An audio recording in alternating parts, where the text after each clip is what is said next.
Shalom, shalom à vous, mes frères bien-aimés dans le Seigneur Jésus-Christ. Famille de Dieu, que le Tout-Puissant, mon Dieu, vous bénisse. Je suis votre seul évangéliste Sephora Amani. Les amis, je suis content de vous retrouver. Je vous demande pardon, les amis, parce que vraiment, il y a beaucoup de choses. Vous savez, votre sœur est dans beaucoup de choses pour la gloire de Dieu. Donc, vraiment, je suis contente de vous retrouver, famille de Dieu. Soyez bénis dans le nom puissant de Jésus-Christ. Que le Seigneur vous garde et je prie que ce temps soit un bon temps que vous passez. Alléluia. Les amis, comme d'habitude, nous allons soumettre ce moment à la puissance du Saint-Esprit. Alléluia. Prions ensemble. Seigneur notre Dieu, notre Père, nous te louons, nous t'adorons, nous te célébrons, Papa, prends le contrôle de ce moment et que nos frères et sœurs qui regardent cette vidéo soient bénis au nom puissant de Jésus-Christ de Nazareth. Merci Seigneur Jésus. Amen. Amen les amis, soyez bénis au nom puissant de Jésus-Christ de Nazareth. Je suis votre seul évangéliste Sephora Amani. Alléluia. Les amis, vous avez compris, hein, nous sommes là pour la suite de notre vidéo avec le pasteur Zagadou Oscar. Alléluia. Amen. Beaucoup de frères m'ont demandé, mais il faut que vous fassiez, alléluia, venir le pasteur pour qu'on comprenne. Amen. Ils ont posé des questions dans les coulisses et tout ça. Aujourd'hui, je suis là pour continuer encore cette belle œuvre du Seigneur. Alléluia. Nous sommes là pour que toi qui ne connais pas Jésus-Christ, tu ne te dis pas que les choses, il y a un monde derrière la vue physique que nous avons, il y a un monde spirituel qui existe. Nous voulons que tu écoutes et que tu regardes cette vidéo afin que tu sois aussi libre. Toi qui ne crois pas, peut-être que la boisson est un problème, je veux que tu écoutes et que tu regardes cette vidéo et que le Saint-Esprit parle en ton cœur. Toi qui ne sais pas que les rapports sexuels des femmes illicites, des prostituées programmées pour cela. Alléluia. Toi qui prends ta femme derrière et tu te dis que ça, ce n'est pas mauvais, c'est ma femme. Je veux que tu écoutes, sûrement le Seigneur va te parler. Que le Tout-Puissant, notre Dieu, vous bénisse. Et moi, je vous souhaite une excellente écoute au nom de Jésus. Je vais vous laisser, le pasteur Zagadou va vous saluer, les amis. Que le Tout-Puissant vous bénisse. Pasteur, soyez bénis. Amen, amen, amen. Soyez bénis tout le monde. Alléluia. Famille en Christ. Alléluia. Amen. Pasteur, oui. Que le Tout-Puissant, mon Dieu, vous bénisse. Amen. Merci encore pour l'honneur que vous nous faites encore. Amen. Avec toutes vos occupations. Vous avez trouvé un bouton pour venir encore nous édifier de la part du Seigneur. Amen. Que le Seigneur, le Dieu Tout-Puissant, vous bénisse. Amen. Merci beaucoup, pasteur. Amen. Alors, pasteur, je veux encore rebondir sur un sujet dont nous avons parlé la dernière fois. Oui. Amen. Amen. Vraiment, vous avez parlé de quelque chose qui m'avait beaucoup touché. Vous aviez dit que le tissu velours est la peau du serpent. Pasteur, je voulais vraiment bien savoir pourquoi est-ce que le tissu velours peut être la peau du serpent? Parce que moi, votre soeur Mélodie, votre soeur Sephora, j'aime vraiment ce tissu. Je vous assure que ce jour qu'on a fini cette vidéo, je courais sur cette fille, fouillais dans mes bagages, dans mes placards, j'ai enlevé tout. Alléluia. J'ai eu peur. Non, parce que je voulais que vous nous donniez encore plus de précision. Parce qu'il y a des personnes qui ont ce tissu velours-là dans leur maison. Les fauteuils sont en velours. Tout en velours. Alléluia.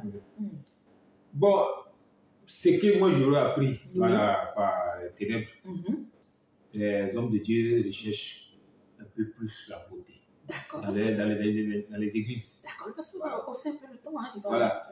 Donc, les hommes de Dieu recherchent plus la beauté dans les églises. Plus la beauté dans les églises. Amen. Donc, les tissus velours n'étaient pas aussi populaires que ça. D'accord. Voilà, c'était sur la terre, mais pas trop, c'était pas aussi nombreux que ça. Et puisque maintenant, les hommes de Dieu recherchent la beauté dans les églises, c'est comme ça, ils ont eu à envoyer un pasteur sataniste. D'accord. Les églises pour pouvoir faire la promotion des tissus velours. Donc, les tissus velours sont rentrés à l'église. Ça fait que le diable règne dans les églises où il y a des tissus velours. C'est la peau des serpents qui prennent dans le monde des ténèbres là-bas. D'accord. Pour les serpents, puis ils transforment ça en tissu. Et puis ils viennent avec ça dans le monde physique. Voilà. Donc, toute personne qui a ça, c'est la peau des serpents, c'est la peau des serpents que tu as. Donc, par cette peau-là, tous les serpents diaboliques peuvent être attirés puis ils peuvent rentrer, ils ont accès à la maison, donc ils ont accès à l'église. Il y a des maisons où on voit des fauteuils en tissu velours, dont les serpents traînent sur ces fauteuils.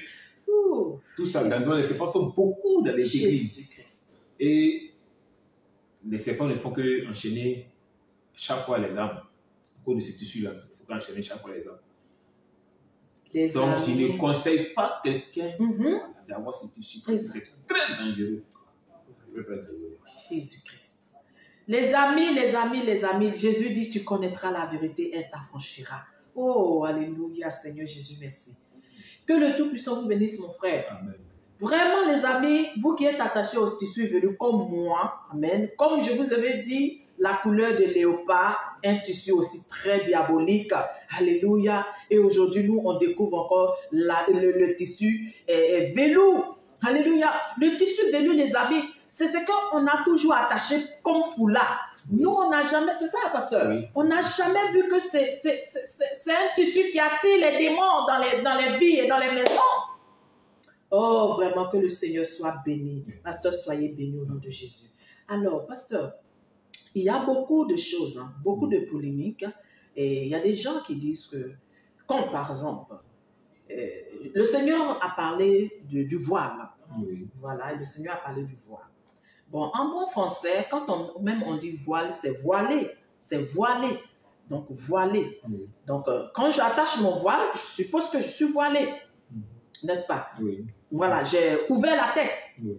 Mais d'autres disent que Dieu n'a pas dit le foulard. Dieu n'a pas dit le foulard, mais a parlé de voile comme une femme, excusez-moi, je vais vous, voilà, comme une femme musulmane. D'ailleurs, moi j'aime aussi le faire, je le fais, amen. Voilà, comme une femme, comme ça, c'est ça qui est le voile. Mais le foulard, comme je l'ai fait, ce n'est pas voile. Pasteur, qu'est-ce que vous pouvez nous dire? Parce que je crois que quand même, de l'autre côté, vous avez vu les femmes voilées, les femmes foulards.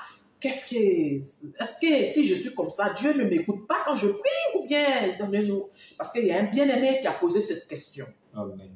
Voilà. Ok, concernant les voiles, bon, dans mes débuts de pratique mystique, moi j'étais tout jeune.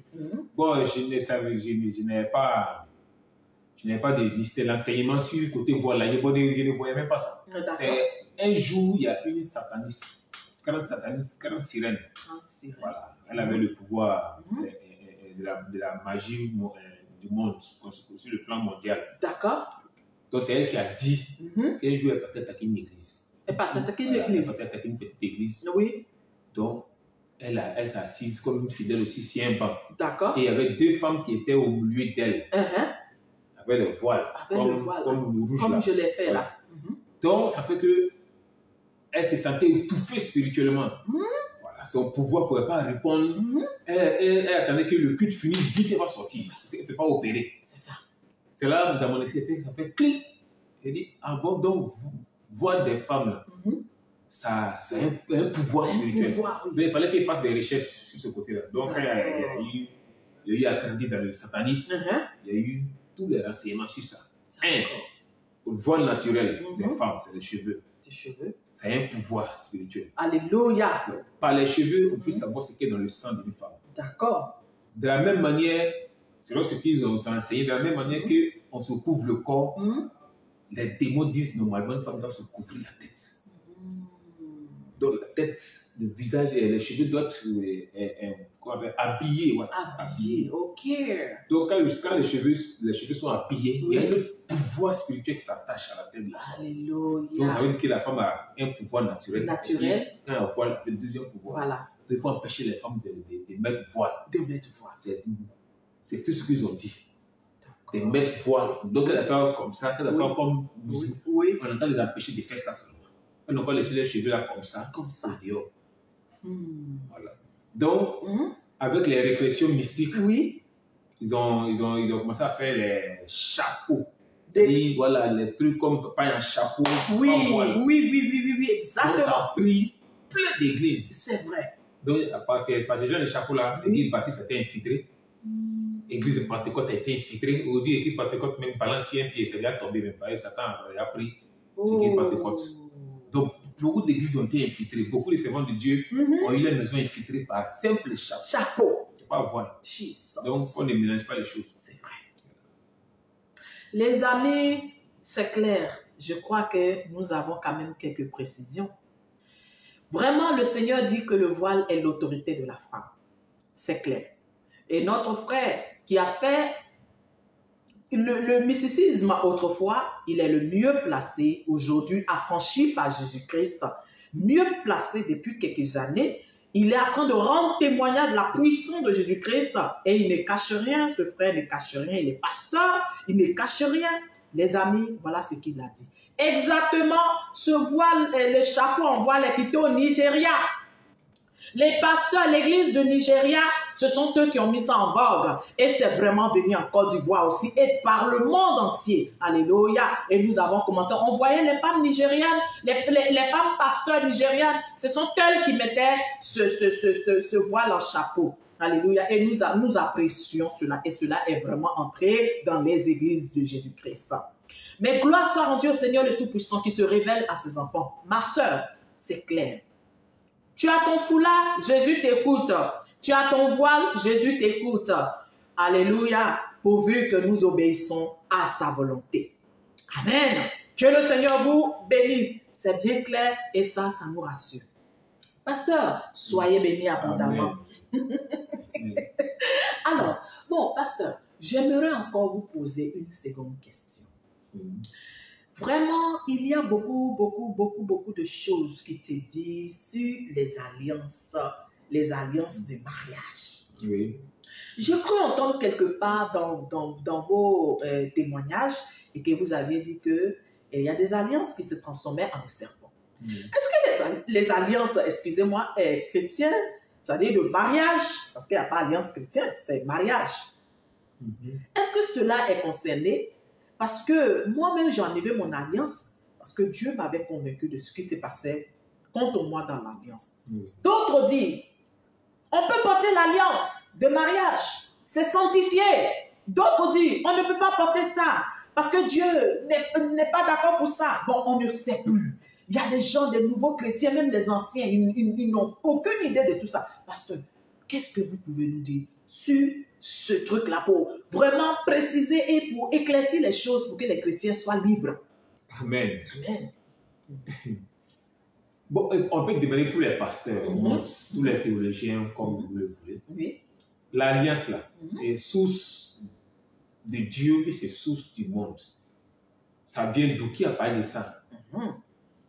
Quand Adam et Ève étaient sur la terre, ils n'étaient pas habillés.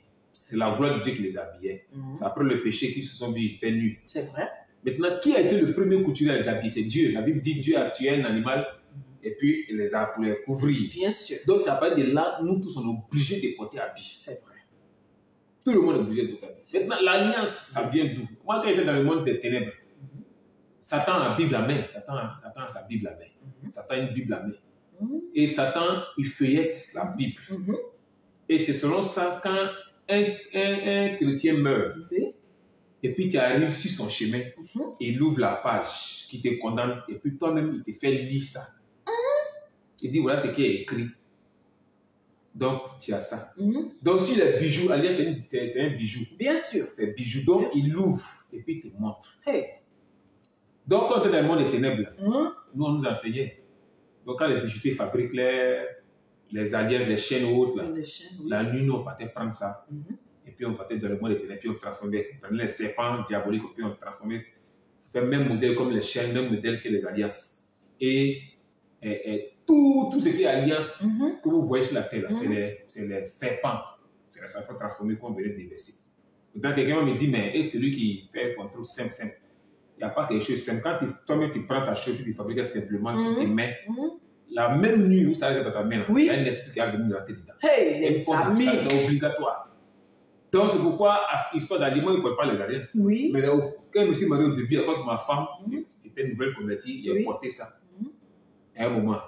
Et puis après, on a enlevé chérie, c'est pas possible qu'on ait ça. Amen. On s'est débarrassé de ça. Pourquoi ça se révèle toujours une visite.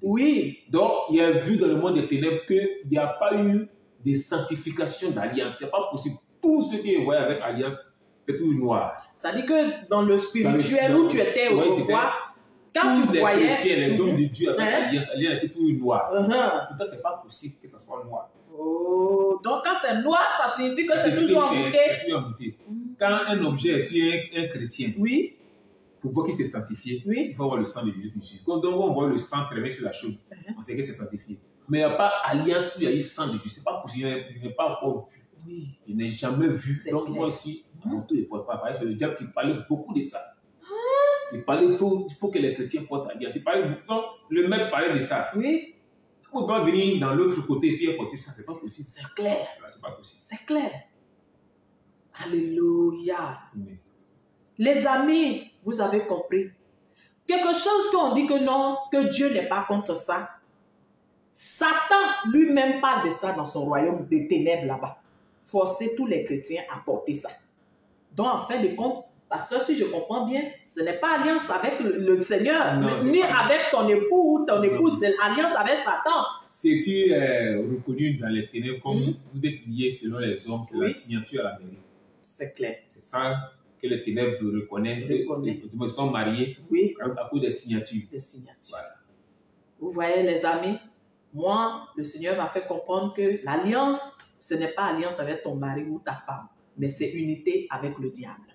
Ah, les amis, soyons libérés au nom de Jésus. Mon frère, même si tu n'as pas alliance sur ton doigt comme pour moi ici, alléluia, Jésus reconnaît que tu as marié ta femme. Tu as marié ton mari.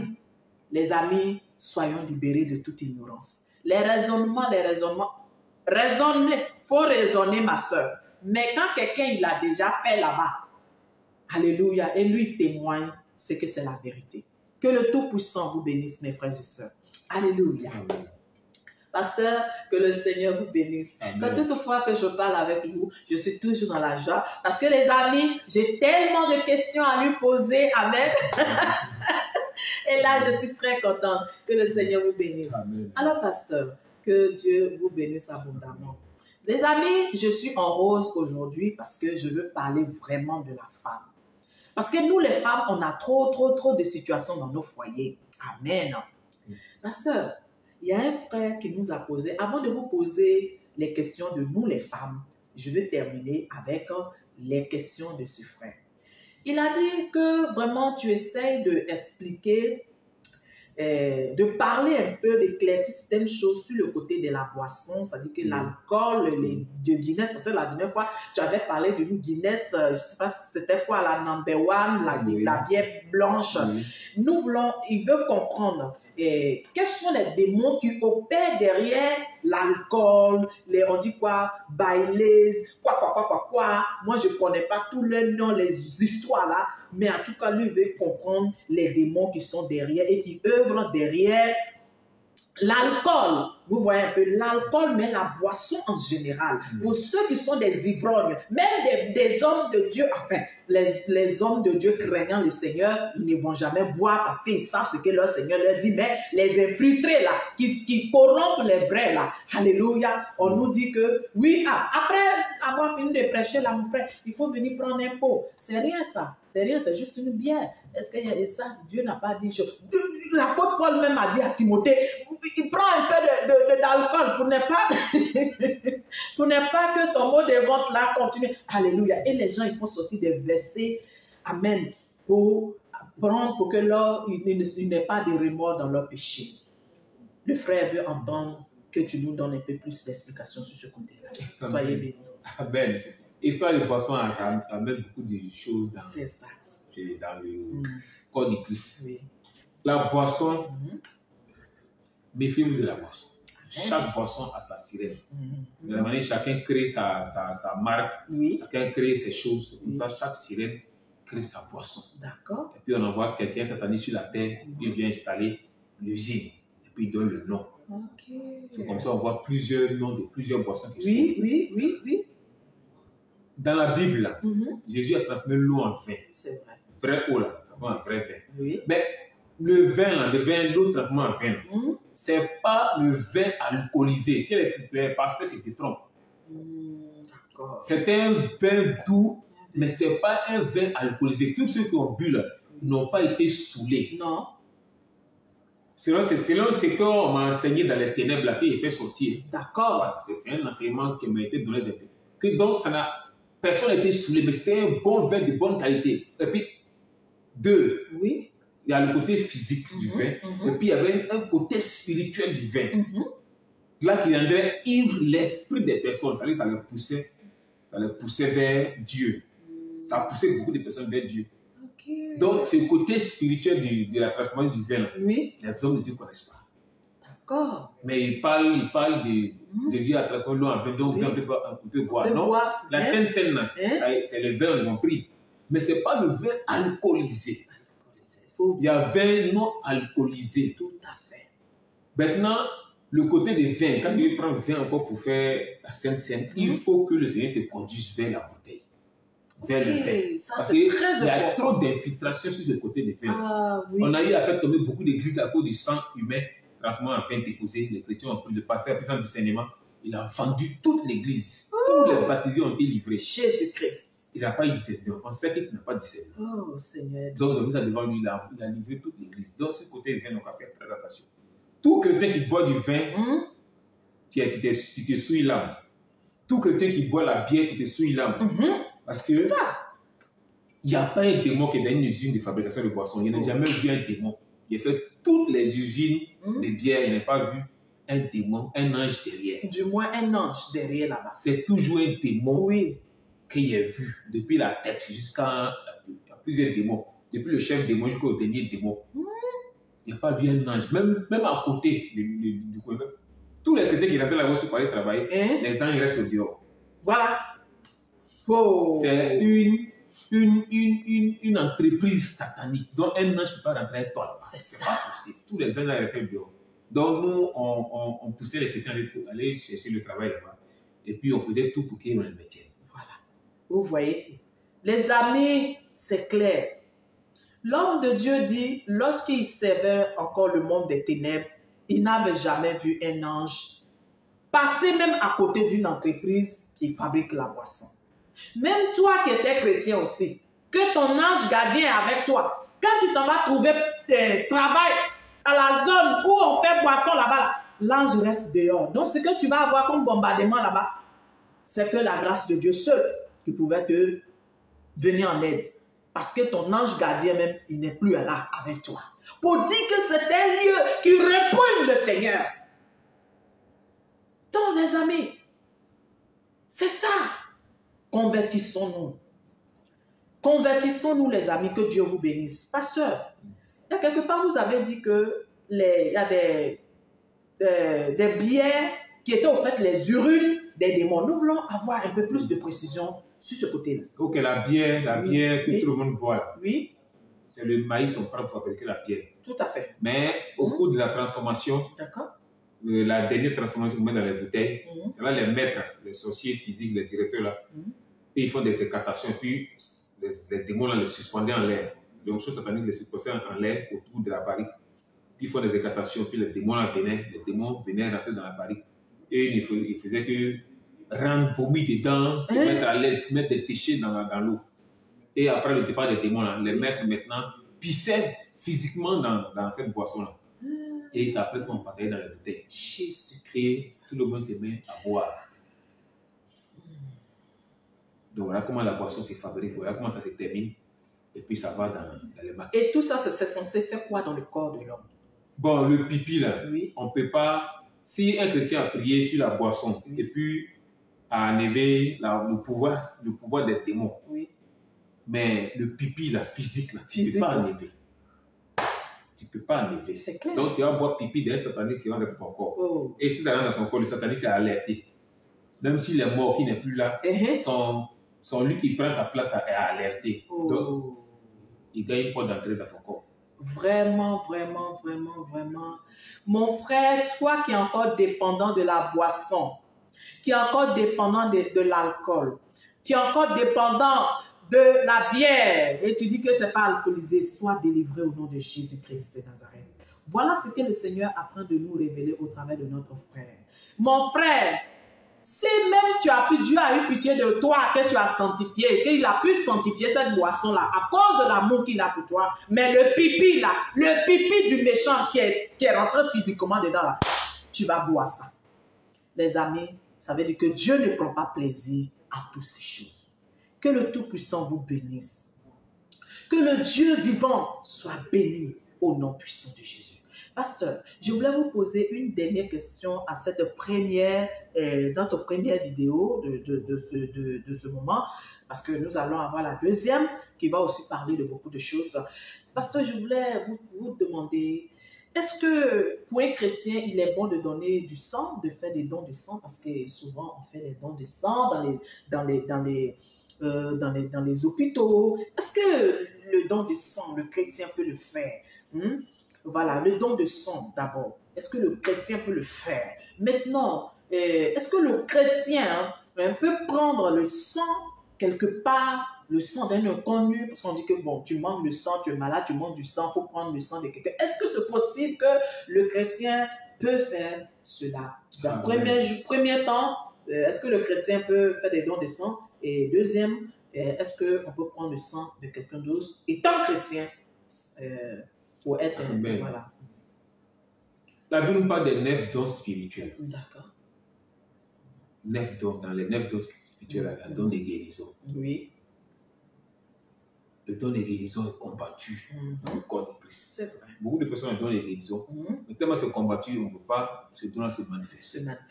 C'est pourquoi les chrétiens, même se retrouvent à l'hôpital, ils prennent le sang, voilà, ils font beaucoup de choses. Quand un chrétien donne le sang à quelqu'un, parce que chaque centre où on garde les poches de sang, les mystiques visitent là-bas. Les mystiques sont là. Et il y a des mystiques même qui sont achetés les poches de sang, puis ils consomment le sang. Ça veut dire que ton âme est dans son corps. Donc quand un chrétien donne le sang, bon, moi, je me dis si c'est péché ou pas, c'est pas péché. Moi, je me dis ça. Seulement que ce qu'il sait, quand il donne le sang, quand le chrétien est zélé qu'il a le sang, on ne peut pas toucher ce sang-là. On ne peut rien faire sur ce sang. Et quand ce sang-là rentre dans un corps de quelqu'un d'autre, la conversion va commencer à toucher la personne. Amen. C'est pourquoi on n'aime pas les chrétiens trop zélés pour aller donner le sang. Il faut les chrétiens un peu dehors. Là, il n'y a pas de problème. Mais s'il est trop zélé, il faut qu'on empêche de donner le sang. Si le sang rentre dans quelqu'un d'autre, dans la vie d'un soula, forcez le soula, forcez les esprits qui te sont. Amen. Donc, c'est tout ce qui... C'est ça qu'on essaie sur ce côté-là. D'accord.